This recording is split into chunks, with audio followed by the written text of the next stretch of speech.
give them opportunities to state their views and to share their ideas. And another one of Rusty's insights had to do with compromise. And his view, which I share, is that you must be willing to compromise. Compromise does not equal failure. So I think a lot of our progress in the environmental area is incremental, and sometimes we have to take small successes or steps and build on them over time.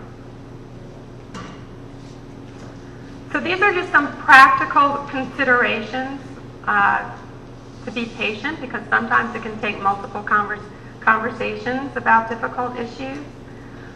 Be positive, because the road can really get bumpy at times, and express optimism about the ability to collaborate. People will have an easier time changing their minds if you are approaching you to speak further, if you remain positive. Be persistent, don't give up. Really try not to take things personally. There are a whole host of reasons why people behave the way they do, and in most cases it has nothing to do with some negative view of you. It has a lot to do with their own inner workings. Alison Milligan has some good thoughts about this. She really approaches people with the expectation that they lead very busy lives, and her priorities are not necessarily going to be their priorities. So she doesn't expect people. She really manages her expectations of people, and she treats them with respect, and she gets a lot of positive results that way. And she's really mastered the ability not to take things personally when people are oppositional. She was actually the steward involved in that situation with the Girl Scouts, where the guy, who turns down the Girl Scouts? But he did. So, I think my time is up, and I'll be happy to stick around during the break or take a few questions now, I think, if anyone has any questions. And I want to end by wishing you every success as you go out and co-opt curmudgeons and conquer conflict. And don't worry if you make mistakes. We all make mistakes. Once you learn something from a mistake, it's no longer a failure. And I hope you will celebrate all of your successes, great and small. Thank you.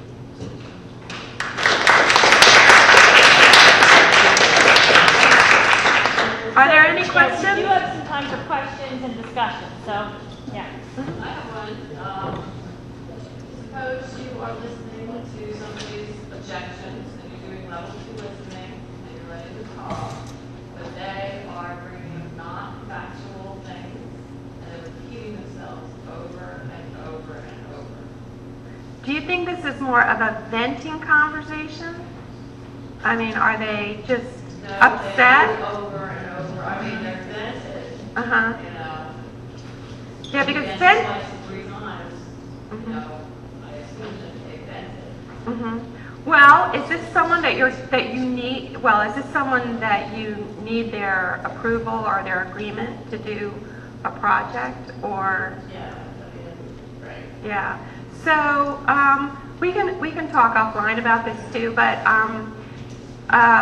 if you need someone's permission to do the work you want to do, we talked about this concept of people engage in behavior when 2 conditions are present. They're motivated and they're able. Part of what you want to do is figure out whether this is a motivation problem or an ability problem. It sounds like she has misinformation, possibly. Is that part of the problem?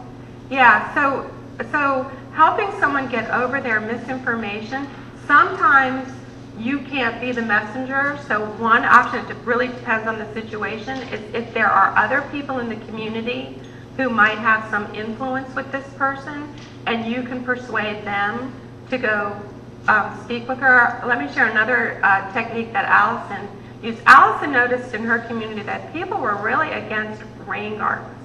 There was a real lack of support for rain gardens, but she thought rain gardens in her community were going to be a really powerful feature to include. So she got this group of 5 homeowners who had rain gardens, and she sort of made the rain garden committee, and all of these individuals agreed to be available to speak with anyone in the community who was thinking about putting in a rain barrel, and to be candid with them. And of course, they were people who were enthusiastic about their rain gardens. So I think another, I mean, it sounds a little bit also like there needs to be some boundaries drawn, potentially, because she's just repeating herself. Is that part of the problem? That's part of the problem, but so we don't have a homeowners association, we have a civic association. So there's sketchy bylaws and, you know, we're not using Robert's rules, so, you know, it's degraded into this. So is this at a community meeting where she gets up and repeats over and over? So basically, everybody has quit the board because of this woman. Oh. Because there's no bylaw that says you get rid of this woman until actually when the term is up. So, and this is, she's the type of person where she does this all the time.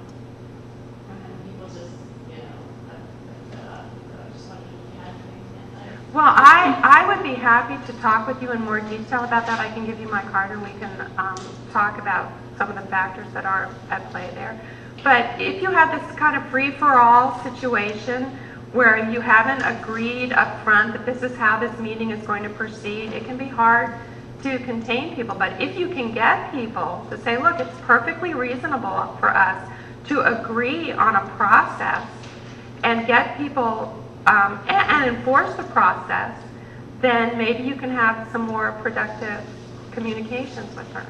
You know, I think another thing to consider is talking to her in private outside of the meeting, where there isn't any need for her to convince other people, because I think when people do that, they're trying to get other people on their side.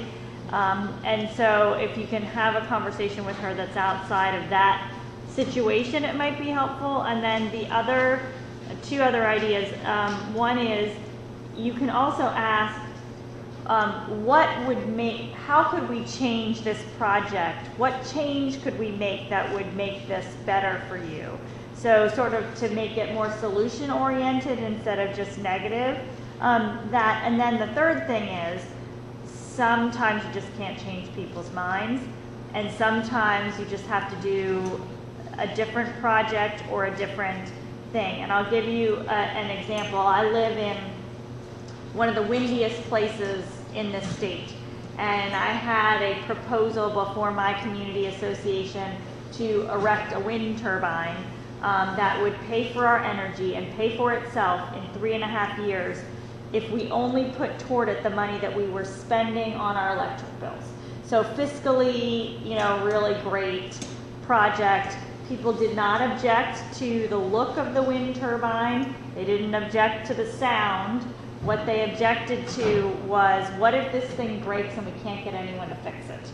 And I could not get past that. And I tried all kinds of different things, and in the end, I just had to put that project aside and try something different. So sometimes it doesn't work, even all the great techniques in the world.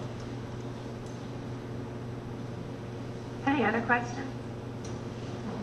Question is like a comment about, you know, back in the meadow, the guy commented that it was supposedly next to his farm and next to his lawn. I think being in the construction business, people don't always, are not able to visualize things until, you know, they see it.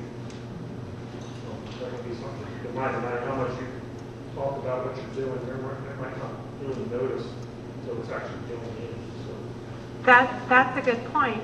So in that circumstance, maybe if there was a meadow somewhere else, if someone was having trouble or was saying, this is going to spread weed seeds in my yard, they're going to blow into my yard, this is going to be terrible, maybe you can go show them a well-maintained meadow and say, this is comparable to what I'm planning to do in my yard. But if your across the street neighbor is really, really, really going to object to your project, that's a factor you would probably want to know in terms of deciding whether you want to go forward or not.